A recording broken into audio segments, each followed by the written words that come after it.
That's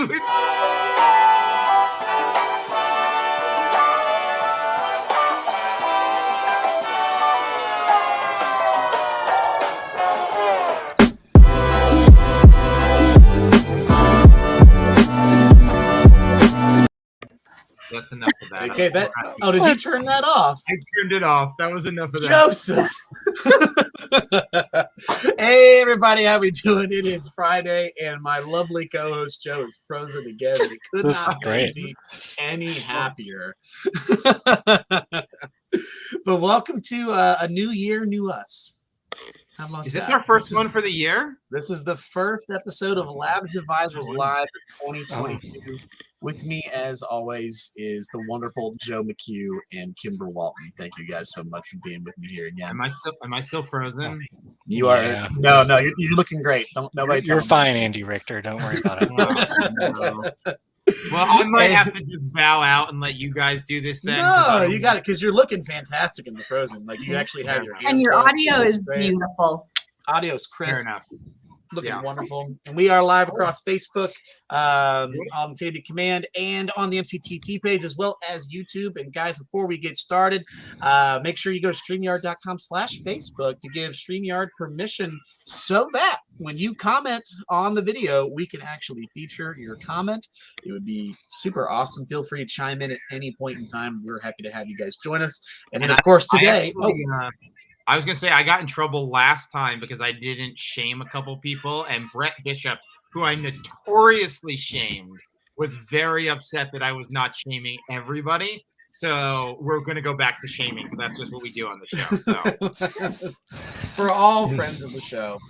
And, of course, today we have a special guest, a return Labs Advisors Live alumnus, Mr. Mike Hillary. I think I'm part of the 4-host club at this point. Are you on number 4 now? I think this is my 3rd or 4th. Yeah, like the SNL 5. SNL style, yeah. Do I get a jacket next time I come in? Plaque in the mail. Sweet. Yeah, and Mike, for those that don't know, back. tell us a bit about yourself, my friend. For those that don't know who you are. Yeah, so my name's Mike Hillary. I am the regional tech trainer for the Mid-American region, which is Illinois, Indiana, and somehow a couple counties in Wisconsin. And I'm also a MAPS technology coach. I've been a Labs Advisors since the OG days. And in fact, even before Labs Advisors was a thing, we had a thing called KW Tech Test Pilots. And I still have the pin. This is from my MCA days when we were just rolling out CloudMore listings. How about that? So, yeah. So I've been around the KW Tech space for a while. Absolutely. Good deal. Well, we're really glad to have you. Thank you again for joining us once again for another lovely Friday afternoon. And I got a little sneak peek at what you're going over today. You gave me a little sneak peek earlier, and I'm got to say I'm excited for this one. Mike, what are we talking about? Well, so there's a huge untapped piece of command, in my opinion, that is Google Ads. Right. So, right. Most of the training and videos and all the hype I've seen around in the campaigns applet is around Facebook, right, and Instagram ads. There is a whole segment out there of agents, and I know this from interviewing agents in my region and from picking it up, who get a ton of their business through Google pay-per-click ads. And so the goal today is for those of you who want to run that playbook through command, we're going to walk through everything you need to do to get from that first click to a contact. Does that sound like a solid plan? That sounds like a very solid plan. Let's go ahead and get that screen up. Boom. Cool. So we're going to refer back to our favorite model here. This is the database model, right? So all of this is in the lead capture phase here, right? And so the funnel is exactly the same, no matter really which tool you're using. You just may have to switch out a couple things or build some stuff yourself, right? So when it comes to looking at Google, right, you're going to have to put together your landing page. You're going to have to put together your ad content, because Google search ads are not pretty color, shapes, and designs, right? You actually have to be good at your words and your targeting. And so we're going to dig into that. What I want to make sure of is that anybody watching for the first time knows the clear difference between a lead and a contact. right? And so a lead, this is somebody where you have their valid contact information. You get a one-way conversation. And here's the real key. You are seeking permission to stay in conversation with them. If you do not have permission, you have a lead. Right. And so this comes from like social media ad responses, right? They click a form. They're like, okay, I think I have something. You're not quite sure on their motivation. Were they just scrolling through? Were they just Googling real estate in Nashville? Right. Same with your neighborhood farm, right? You just happen to have a list of emails or phone numbers, TCPA and CAN spam compliant kids. You don't know you don't have permission. You don't know their motivation. And so that's your goal. With contacts, right, this is willingly provided, and there's been some form of contact, like actual contact. You either have written permission from ABC and Monday Night Football to record, or you have implied, right? If there's an expectation of follow-up, that's a contact. I like the difference here that you put here. With lead, you are seeking permission, and then contact, you're expected to follow up. Like, if someone tells you, yep, we're not talking again, great. Keep them in that lead state, give them a tag where you know you're not going to contact them again.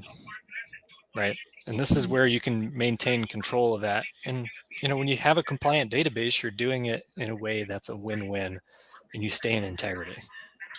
Let me ask you this, Mike. If you know you're not going to contact them again or they've said so, why would you keep them in there as a lead versus just deleting them altogether? Well, because I know several people who have thousands upon thousands of contacts in your database, and you may not remember, oh, that's the email that opted out. So you may try again.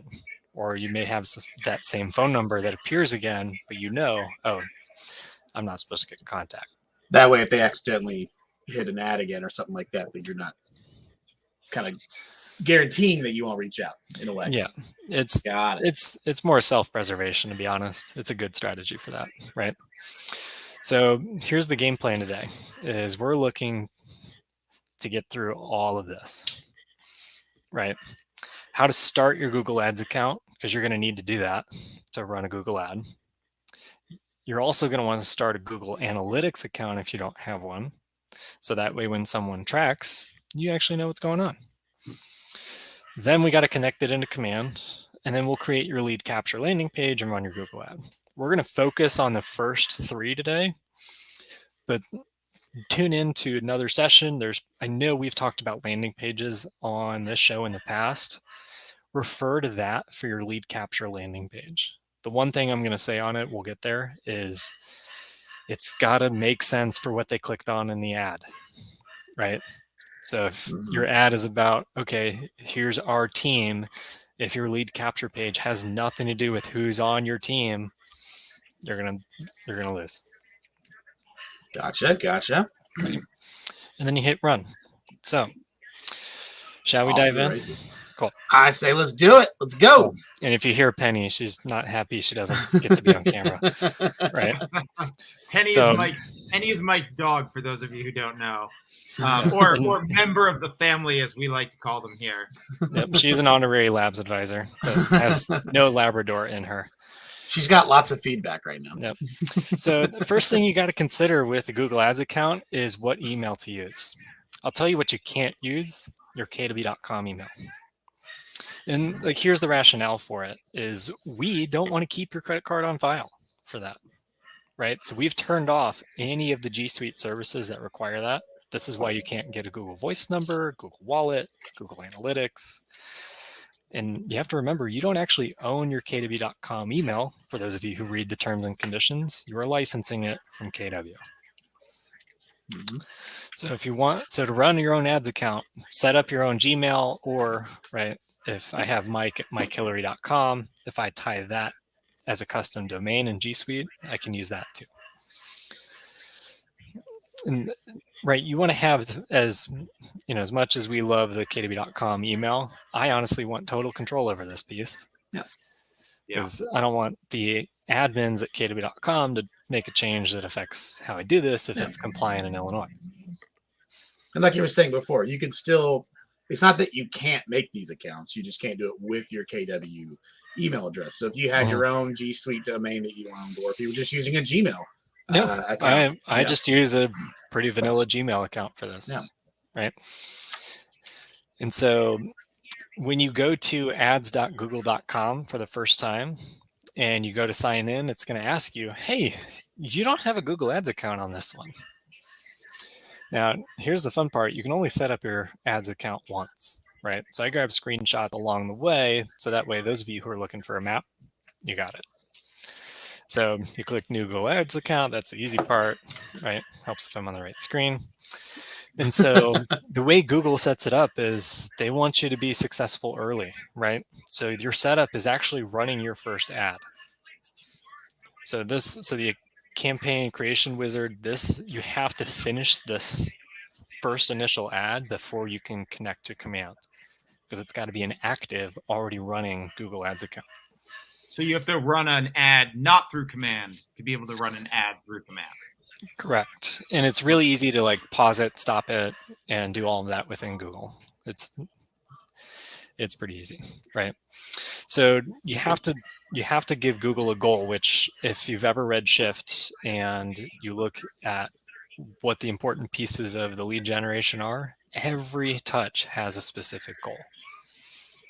The way this plays out online is this is how they decide where your ad surfaces. So most of the people I see tend to look to do this to get more website sales, right? How do I get leads from online? If you want them to call you, great, you can run it that way. Or if you want them to pop by, I will say for those of you trying to get online leads, website sales is your game. When you hit next, it's going to ask you the name of your business, right? Use the one-click rule. Make sure your landing page is state compliant and keep your branding consistent. Don't like just throw in as many words as possible and be like, right, Mike Hillary, Keller Williams, One Chicago Realtor, da da da da. Keep it simple, keep it easy, because you don't have a ton of space. I think we're all big fans of the KISS method. Yep. And so you also have to give it an initial page for when they land, right? On Facebook, this is pretty easy. They give you a lead form. You still have to provide a landing page. So if you don't have like a landing page just ready to go, just throw in your just regular agent side address. We'll fix it on the next one. And you can't fake it because Google scans your site page because it wants to run a real ad, right? Mm-hmm. And so it'll give you the mobile preview and the desktop preview because more searches are done on mobile devices than are done on desktop devices now. So your ad's going to be mobile friendly right off the bat. Love that. Right? This is how Google makes their money, right?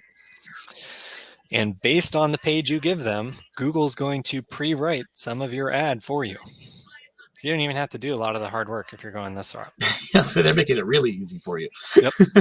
So it says, hey, home purchase, real estate, right? Reliable real estate agents, real estate services, right? These are headlines that get called out from your homepage of your agent site, right? So if you want to get technical, you get 30 characters for each of the 3 headlines and 90 characters for each of the 2 descriptions.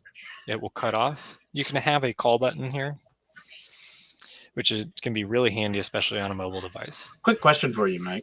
So when it comes to the headline 1, 2, and 3, on the preview, it's showing all 3 headlines. Is that how that does that, where it just shows the 3 different headlines, or is it trying to cycle through? Do you know? It uses those headlines in order. Okay, so it does look exactly how that preview looks. This is how it looks out in the wild. Yeah. For anybody who's used this before, it is a little quirky because you'll like be writing sentences or doing stuff, and you have to fill within what that line has, and it puts it all together properly. But you have to use all 3 lines, or as many of those as you want, I guess. Yeah, they just use it's like applying stickers that are only a certain length on the label maker. That's it. That's all they're doing. Right. So from there, Google scans your page and is already coming up with keyword themes. So when people Google this, right, when they Google real estate agents, when they Google real estate broker or buyer's agent, this would be an ad that would pop up there. you can add in your own keyword themes. Right? This also, like, these are the searches where your ad appears. So unlike Facebook, where Facebook will just put it out on everything, right? For anybody who's searching within that criteria, or who's just kind of scrolling their feed that meets that criteria, somebody's going to have to Google this phrase to get to your ad. But you're going to be at that top of that list, right? So what are people Googling around you, right? And this is also your chance to set your language. So it doesn't always have to be in English. Mm-hmm. Right. And while we're going through this, I do want to mention for those that are watching, if you have any questions, because we are going through quite a bit of stuff here, right? This is we're getting started. So if you have any questions, feel free to drop those in the chat, and we can get those answered for you. Sorry, Mike, didn't mean to interrupt. No, that's a good call out and reminder. So I actually have a question here, Mike, because how are you doing your keyword research, right? So you say stuff relevant to you, like what should you be doing here? Well, so an easy way to do this is to use just like quote unquote, like give a little spacer and start like typing your search into Google. Okay. And then seeing how Google fills out your search terms for you. Gotcha. Right. So because your location services are probably turned on, right? So you can just go in and search real estate in and then see what Google says. And then grab those top 5 items, because then the people nearest you probably have a very similar profile. Sure. Love that. Right. Or condos in, right? Whatever you want to focus your ad in, the more focused it is, the more likely people are going to click through it. Okay. Does that make sense? Yes.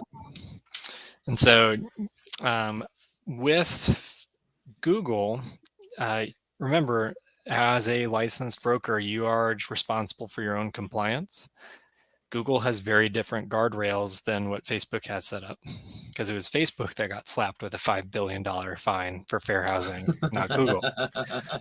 So Facebook adapted their settings. Right. So you have a lot more control, but it's the old Spider-Man rule: with great power comes great responsibility. Right. No spoilers. No spoilers. Dude, that's the 2003 one. That's that was Tobey the first. Okay. That's PlayStation 2 material. No spoilers for the Tobey Maguire Spider-Man series will be tolerated. It's been in the comics since the comics. Right. So you can either do a radius around a specific address, right, which is what we're very used to. But there's this specific zip code, cities, and regions bit. You can even narrow down into specific countries, Nielsen ratings regions. So if I want to capture all the Nielsen and like everybody who gets the TV station around me, or everybody who gets the radio station, because I run a radio ad, I want a Google ad to support that same market, you can choose that. You can do county, you can do city, zip code. No, Andrew Garfield is not even Spider-Man. He's a child. And then I like how you highlighted your own comment. Yeah. Wait, that was okay. I feel like I'm on the Tonight Show. Right. You can even look up by university, by airport. I will say be very careful about this neighborhood one. Be very careful. Yeah. Just in general, right? The broader you put it out, the less likely you're going to get in trouble later on. Right. So just keep that in mind, everybody, when you're doing this. There hasn't been an issue with this year, but that doesn't mean there won't be in the future. No, don't be the one that ruins it. Yeah. We're getting down to the money here. I did that for Craigslist for everybody with Craigslist ad. That was all my fault. Like, I'm the reason you can't get free leads on there anymore. That sounds about right. Yeah. I always knew you had some supervillain in you, Joe. So interesting origin story, though, Joe, for sure. Yeah. Oh, it's fantastic. So I wrote like macros that would post ads like every couple of minutes. Like I broke the whole system. I am sorry, everybody. I completely did it. And that's how you invented the Facebook. He seems like a Friendster guy, but here's the name of the game, right? With a Google search, it's called pay-per-click. Your goal is clicks.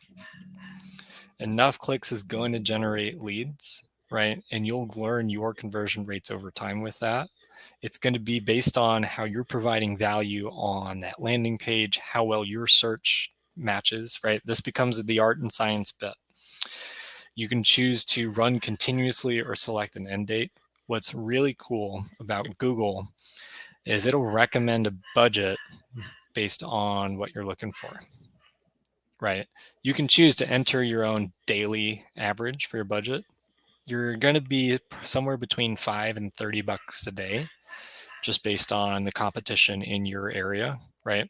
Like trying to do this in Chicago is very different than, in Nashville. There's just Which is similar totally to how different we amount of revised that on Facebook too. And right. I know we're going to get there, but is this translate to in command as well, or do we have to set a limit within command? How does that work there? So it'll look a little different, right? But the concept is the same. You'll still be able to set budget and duration, right? Okay, cool. Okay. So what's really nice is you can choose to just run this ad forever if you can pay for it. As long as your credit card doesn't bounce, it'll keep going if you don't cancel it, right? So for those of you looking to do this, you have a last chance to preview the ad. Here's what it's going to look like. Here's all the locations, the keyword themes, my budget, when's it going to run, what's my text, all of that before you get to payment. Yeah, and big difference here between here and Facebook too is you notice there was no ad media. Yep. When you look at a Google ad, you either see the map or Google's pictures of the business. You don't see ad copy, right? Very different approach, right? So you have to hit submit and actually start the ad if you want to run future ads through Google Ads and connect it into command. Now it's really easy at this point to jump in and pause the ad immediately. It's like, this ad didn't even run for me, but I had credits ready to go. Does that make sense? And to be clear on this, we have to do all this and get an ad running before we connect to command, or are we just doing this two is different ways? this is how you have to set it up if you want to connect to command. If you're going in for the first time. Got it. And if they've been using this for a while, they can simply just connect it right away. They don't have to Right. But the majority of people I run into when I teach this is they're not using Google Ads at all. Yeah. And so I wanted to make sure they felt equipped as we get to the good stuff. Yeah, absolutely. Right. So you'll get your terms and conditions. I read these. It's European Union compliance and Google's ability to use their algorithm to help you get better results, or so they say. I do love a good algorithm. Yep. I haven't seen it because, patents and such. But you'll get this, congrats, you did it. We'll review your campaign. That takes about an hour. Right. So go get your coffee, right? Come back to the recording once you've done this and see how it's going. Right. While you're waiting, you want to set up your Google Analytics account because this is where you can get some of the really good traffic bit and see how many of them come from your ad to your landing page in command. Right. So if you haven't done this before, this is the time to do it. One, because it prompts you immediately to do this. And two, this is the information that tells you if it's effective. Because otherwise you're just putting it in the paper and not seeing how many people read it. Okay. Right. I'm going to let you read this one on your time. It's a little more in depth, but it is. You don't want to read it out loud for us? These Google Analytics terms of service. We'll take turns. No. Can I ask? Okay, I'm not asking permission to ask a dumb question. I'm going to ask a dumb question. Why does Google separate analytics? Why do you have to set up a separate analytics account? I'm a newbie here. Yeah, so Google Analytics covers more than just Google Ads, right? One is the permission to spend money and to advertise on their platform. This is, you're getting data from people who are just searching, right? And you get to use that data, as Chris says here in the chat, for other purposes within Google. And so they give you two different opt-ins. He's using it for Google Data Studio to make things look really pretty and shiny. Perfect. Google Right. Analytics will also, track visitors to your website and just overall traffic, not necessarily related to the ad itself. Yeah. So it's you're opting into a lot of fun stuff. So here's the easy bit. When you click next, it's option 1. It's the use a tracking ID because you do not have the ability to install tracking tag in the command pages. The KW folks control that. Now, this isn't instant, so it may take a minute once you copy it and put it into command here, right, for it to like really start pulling. So don't sweat if it takes a second to test that connection. Right, but this is where it goes. So it's under Connect Settings, Marketing Profile, and then scroll down to Google Analytics. So if you ever wondered what this field was right above the Save button, this is why. But he said the Facebook Pixel used to be there as well. Used to be, now Yeah. that's not even a thing. We're not gone. talking about that anymore. Google Analytics Old news. is still around. It's still going to be a thing, right? And this one has a specific answers article, right? Just add Google Analytics, and you'll be able to find all the click by click for this. So just for a moment of embarrassment, I did just try to highlight that text on my screen to copy it. You would. It's so tempting, isn't it? I wanted to copy paste and put that in the chat. We can keep going. Right. So you'll end up back at this page once you do that, right? And then you can add in some key pages you want to track, right? So you always want to have a destination goal. You really want to use, if you can, the landing page or site page you're going to use. This actually is what helps Google point people in the right direction. So the more that it's tied to like mikehillary.kw.com and then all the landing page stuff, the more likely my page is going to show up. Right. So this can help kind of fuel how Google sees your page on the internet. It's kind of fun. Now, would you want this to be specifically your homepage, or this initial one you'll want to be your homepage? Okay. But you could also do this for your landing pages as well. Okay. Yeah, but if you're not going to be the type person that's coming back in here constantly, and every time you run an ad, the landing page that matches that ad gets in here, put your homepage. Got it. Thank you. Yep. So then we got to connect it into command, right? And I think this is the part where I actually go live into command land. We always love live. Command land. Oh, it's a theme park. You guys didn't know? The command metaverse. That's just science fiction. I know you I have saw the irritation flash across Mike Hillary's face there. So to do this, right, it lands under marketing automation, right? Google AdWords. So you're going to do this in your personal account. For those of you playing live at home, the Teams version, that's in labs right now, right? And so you're going to look for, and you just use your Gmail account and connect in that way. So when you hit connect more, it's going to ask you to sign in. I'm going to use a different account and hope I get this password right. Right. So again, we're using, it can't be the KW one. So you're probably thinking like, oh, I'll just log in with that. No, if that's the one you have saved, you can go to the other one. Yep. So this app hasn't been verified yet, right? You choose, make sure you trust the Keller Cloud. If you've done a Gmail sync or Google Calendar sync, you know this. It's going to ask you what your Google Ads account is. So if you don't already have it, you're going to get stuck.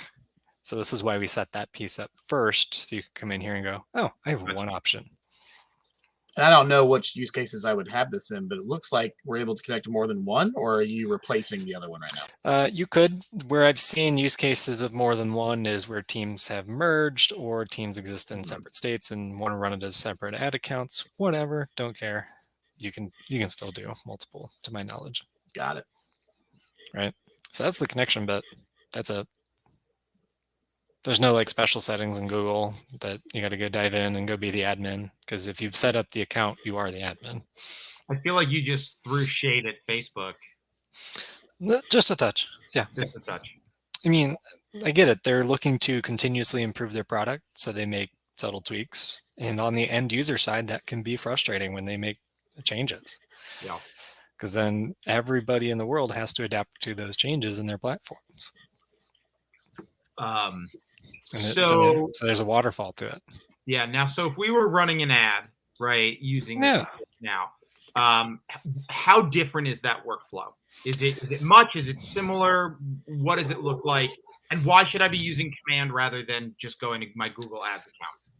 Well, so let's go through the workflow first and then dig into the why. Okay. Does that sound fair? That works for me. So let's look at campaigns. I'm just going to go create a campaign. This looks familiar, right? Instead of tile 1, I'm going to choose search ad. Okay. Right? This looks exactly the same, Looking right? real familiar. Advisors Live, create campaign. And so you'll notice this is the ad preview over here.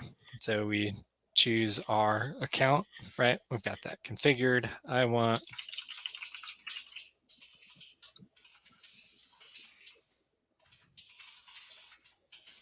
remember, I only have 30 characters in each of these headlines to play ball, right? So you have to choose a URL here, right? Super easy. So I'm going to go. Now, is this URL where they're going to go when they click on the ad? Yeah, so when they click on this ad, this is that URL. So you're going to put your lead capture on whatever page you've built here. Okay. So let's talk strategy here, Mike, because I love Google AdWords. I've only ever used it with forced capture websites, which our core command site is not a forced capture website, right? It is not. What are our strategies here for making sure that we're going to get that lead like we would with the Facebook lead form? Like, what are our strategies here? So notice this says choose landing page and not choose agent site page. Gotcha. Because what you're looking to do is give them more information about what you're advertising about.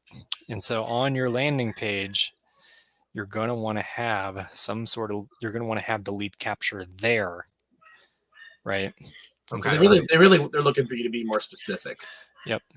You have to be a lot more intentional, but you also get a lot more power with this. Because when we're in Google, we're people are already looking for something. They've already made a decision that they are looking for your services. Yeah, it's not like putting up a billboard or throwing it up on Facebook where you're stopping the scroll. And if by chance I happen to have, like, maybe I'm using like another form site, right? I love that Command gives us this directly. We don't have to do it, but we could also use something that might use our Zapier connection, pop it into Command that way. Yeah. Regardless, we're just using something that has that lead capture ability to it. Yep. You have to have some sort of page that has this, right? So even if I just put like my generic little site, it'll pass the URL test because it's a valid place. Yeah. But it's not going to help me because I have no lead capture on my homepage. Gotcha. So I've just burned whatever money I set in my budget. Right. So if you don't, right, it's like trying to fish and then not having a net to catch the fish. Like just trying to catch it with an open ring isn't going to catch you the fish. Like throwing out bait with no hook. Yeah. So I tend to skip the display path piece, right? Because all this does is add on like additional in the ad. It like creates a slash for like a fake page. Right. So you can do it. It's just you only have 15 characters and that's not a lot to really work with. So I'm going to skip that bit. And then the description, this is where you want to make sure your description is compliant, right?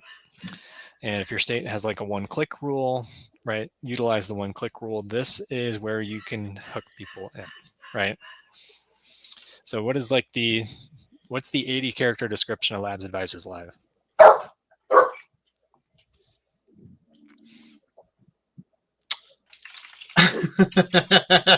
We're like, Thank you, Mike. gonna go first. Come on, guys. World-class training on how to use technology in real estate. Come on. Know your value proposition. Oh man. Our value proposition is Joe. No. That's Oh no, Yeah, it's that just is a Joe. stretch. right. So here's the fun part is we get to do keywords. Put right? Joe in there. So I'm going to create command training as a keyword group. I'm going to create labs advisors as a keyword group, and I get to use up to 10 of these keyword groups. And this is where we had gone to Google, we had found some of those keywords already, figured out. And we're not like, so when we do this, we're not just looking for, we're not putting that whole search phrase in there, but we're saying, okay, of this search phrase, what are some identifiers from this search that are important? Right. So if I So is it? if I do this, right, it's pre-filling what I'm potentially searching. And I'm not afraid of my history, so don't worry. Oh, okay. So we're actually trying to guess what Google's going to guess, but it's like it's not. Or you can use Google to guess it, right? So, all right. So if anybody's looking up command or real estate tech companies, real estate tech startups. Because people are most likely to type in one of those. They're most likely to select one of these, actually. A lot of people don't type out the whole thing. And so you can choose 10 of those kind of groups. Okay. Right. And then locations, this is where you get to start searching. Right. I will say on, so when you're doing this, you can go, Chris is a good question here. He's asking, is it only applying to the full string of text or will it parse?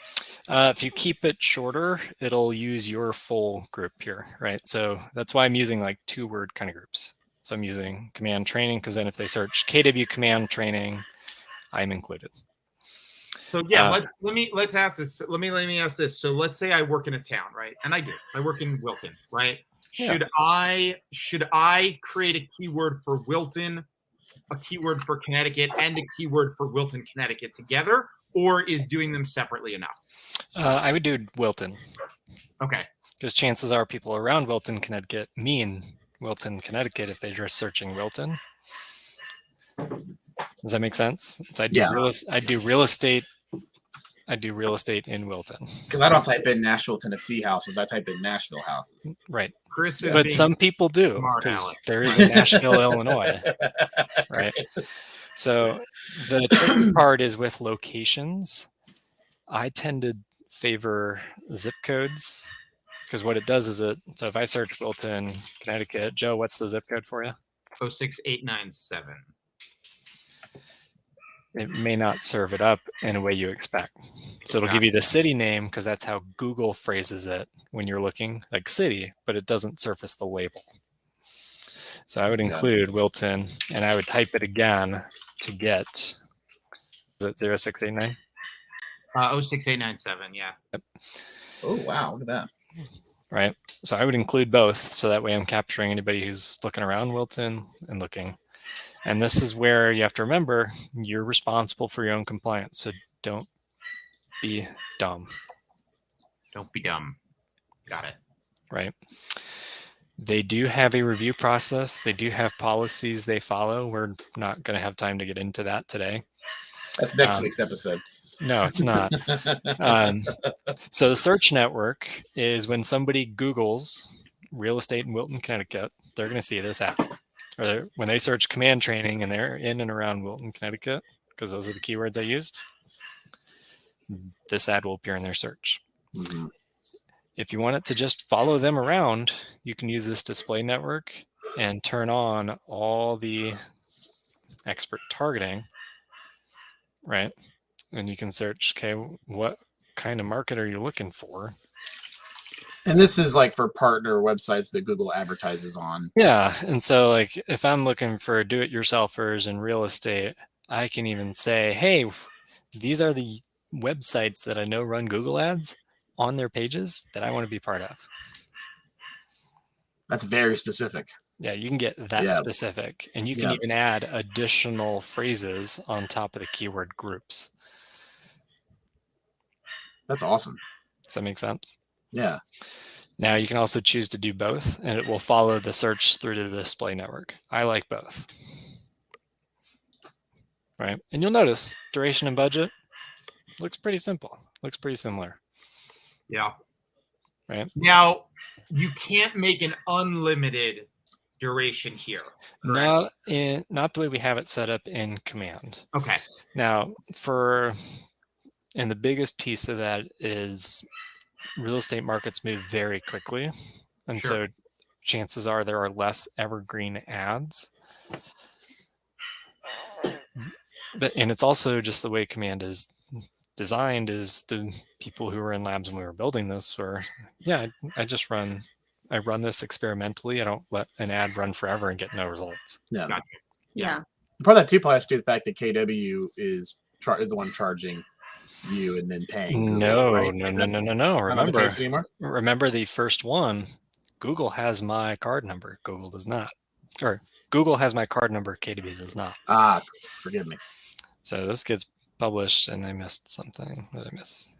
Now, Mike, I might be getting ahead of myself here at this question. Can't use a special character. There we go. So we know that, like, campaigns, that leads that come through campaigns, they go right into your Command database, right? Mm-hmm. Now, a second ago, in terms of like, hey, I'm just getting started, and I started my first ad on my Google Ad account, and then connected my Google account to Command. Mm-hmm. Is it the case that ad I ran before would also feed into Command directly because through the ad account, or is it only through campaigns that I do here in this campaigns app? So if you're using a landing page that you created in Command. Oh, that's a really dumb question. That's your game, right? Remember, your goal here is clicks. So and it is cost per click. So I got 31 clicks. I spent $1 a click to get some unlicensed agents in my pipeline. There you go.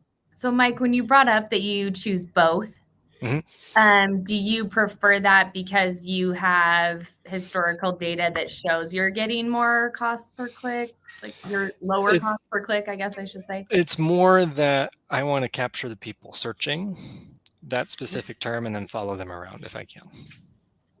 Right.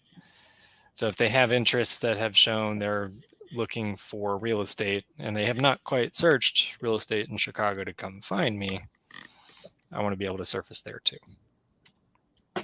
Right. You ever see like those sites where it follows you around like if you happen to be searching for like a pair of Allbirds and then suddenly you see Allbirds ads literally everywhere you go?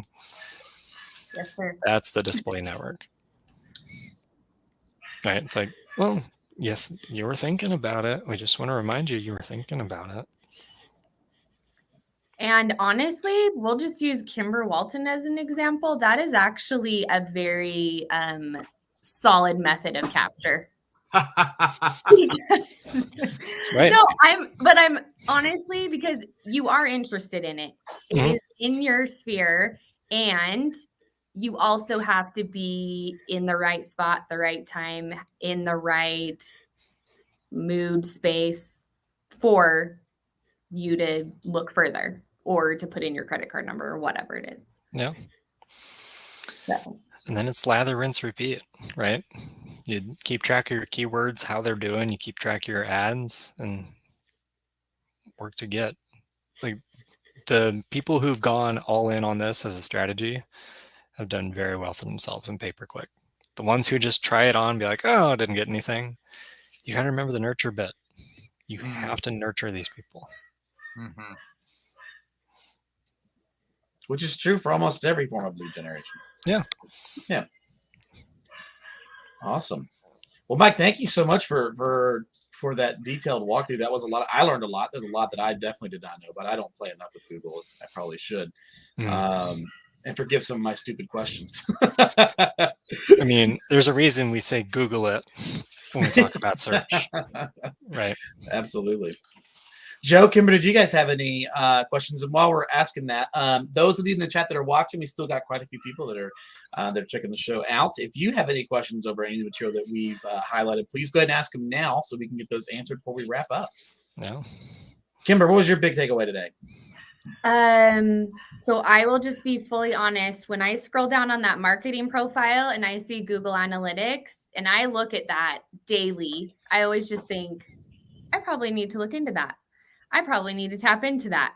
And I know that there's a lot of agents that are either watching now or will watch this later. So I'm just grateful that Mike took the time to literally screenshot how we do this. Like from start to, I don't know where I even go URL wise. He gave us that as well. So I like the take the intimidation out of it because we don't know, right? That happens a lot. And then just one other, I guess, follow-up question I would have is if I go present this to my agents in my market center, I think us as agents, we always ask about capture, right? So I'll spend it. I mean, I have agents that it's sky's the limit with lead gen spend, but it's always like, but what's the return or what's the capture? So that's still kind of my question with this compared to, and we don't have to just sit here and compare it to Facebook, but maybe to something else.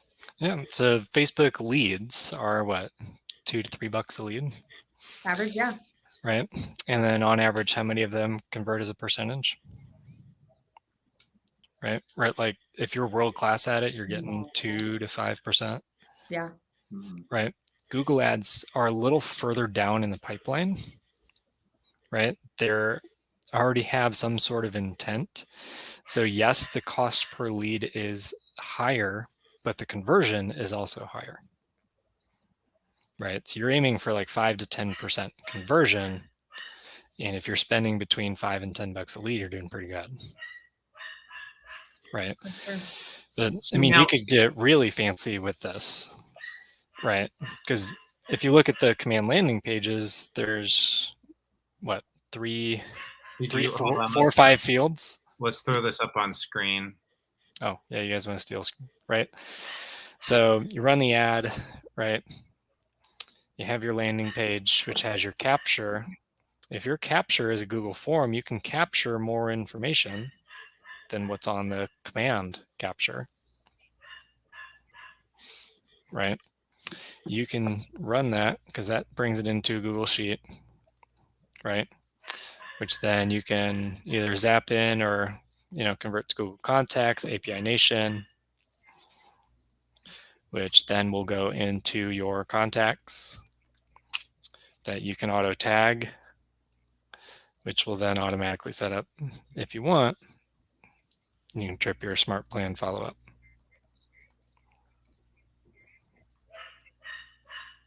Yeah, so I want to make it something clear here on Mike, because I think you brought up a good point. One is I love that strategy of using some other lead capture form other than that, because exactly what you said, you can start the smart plan automatically, which I think is, if you're going for maximum conversion, that's the best way to do it. So of course we always reach the feature request version of our show, which is would love forms to auto trigger a smart plan, right? That's always that would be fantastic if we had that. So for any of our KWRI people watching, like, hey, we've reached Dear Santa. Backing off of that though, regardless of where you capture it, you're not going to see in the paid ads thing, like Facebook, we see that leads collected. We're not seeing that there, because we're either using the landing page, which means we have to collect it there, or we're using the Google form. So we're seeing either in the Google Sheet or somewhere else that the number of leads that came in. So it's going to be a different place we track that. So for our agents who are like, well, I just want to look here and see that number, you might have to coach them around that a little bit. Yeah. Because your goal is get the clicks. Get the clicks. Right, which is a very different strategy. Yeah. When you're looking at how you want to phrase your ad content, right? What is attractive to get somebody to take the time who Googled something? Oh, this is valuable to what I'm Googling. So let's, we're about 10 minutes out. So definitely if anybody else has questions, please put them in chat.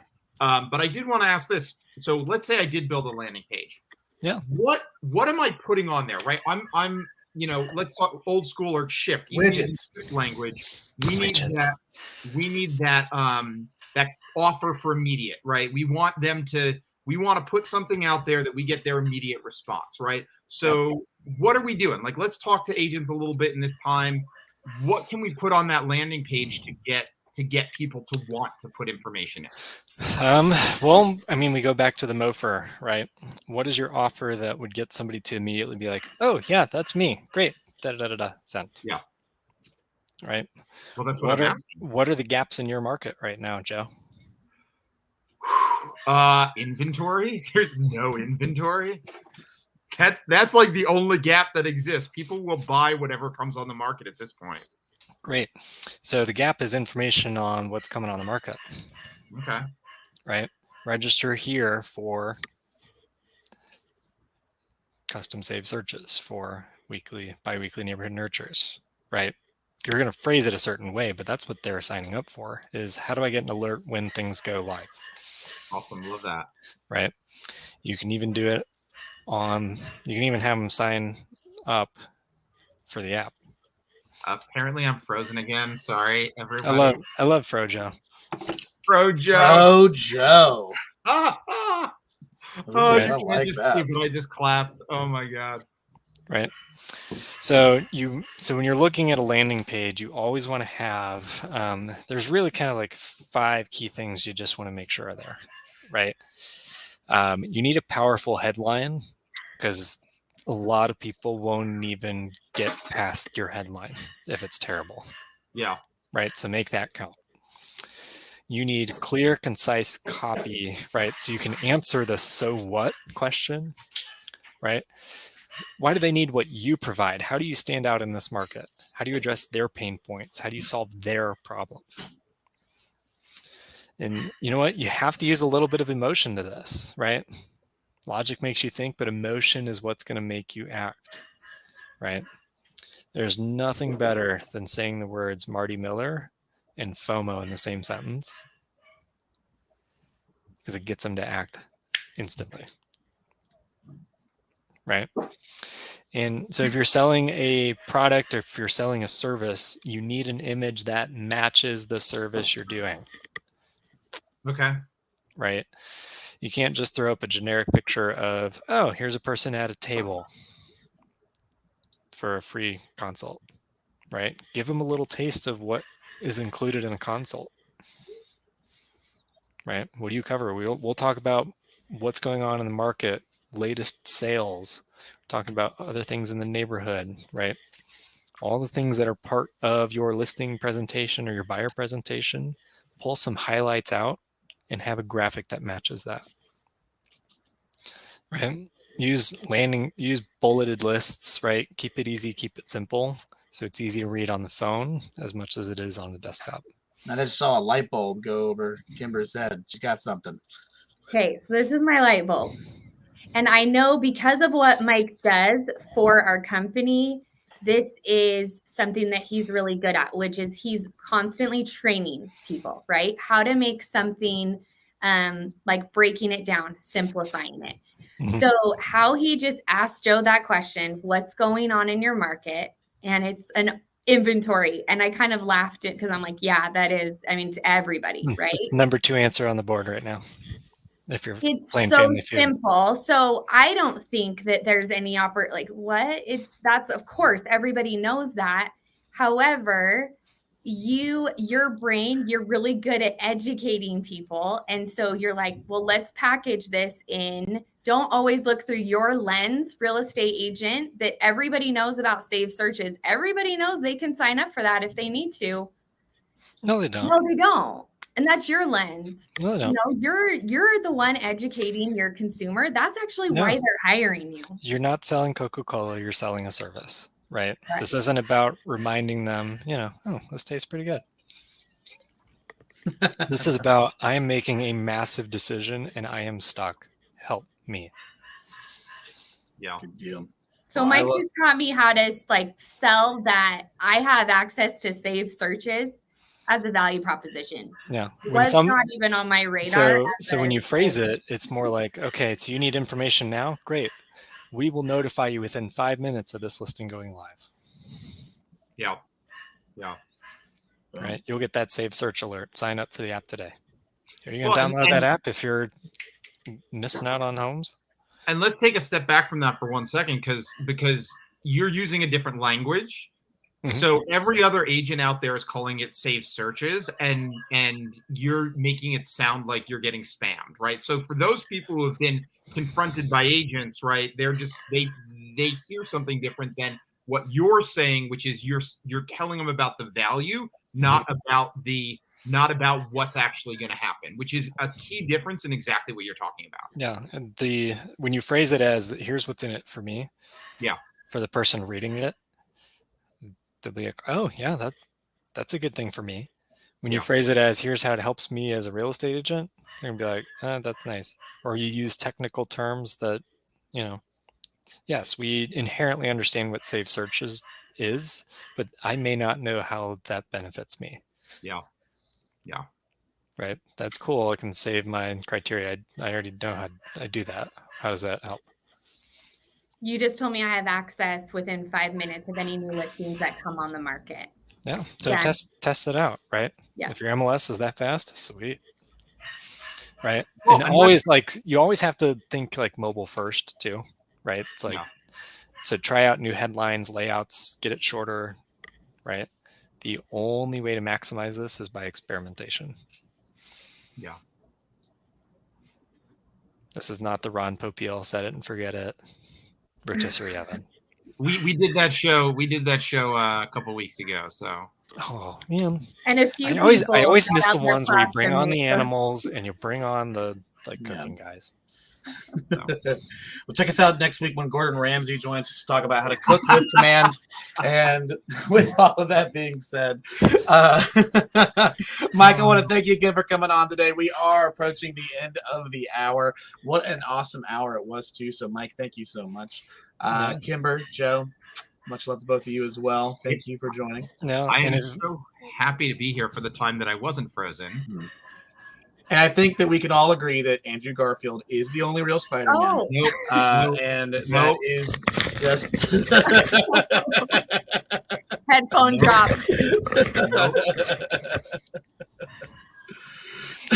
Awesome. Join us next week for hashtag how to cook with Yes. command. Please don't Let's use get your that landing trending. page for recipes. Please don't. All right, guys. Thank you guys so much. Next week, we'll be having on John Morris, how to use Ooh. command thinking outside the box. He's going to be highlighting a couple of awesome stories from his region with some creative agents that have found some success with command that I couldn't not think. That's a great double negative. I That's feel like I followed it. John's It just was not. John's insulting us a little bit. It like, can't not be shared is the sentence I was trying to say. Not sharing them would Do we be. normally would be present bad. in the box information? I feel like we're always out of the box. Good deal. Well, thank you guys so much. We'll see you next week and looking forward to it. Y'all have a good weekend now. Hi, everybody.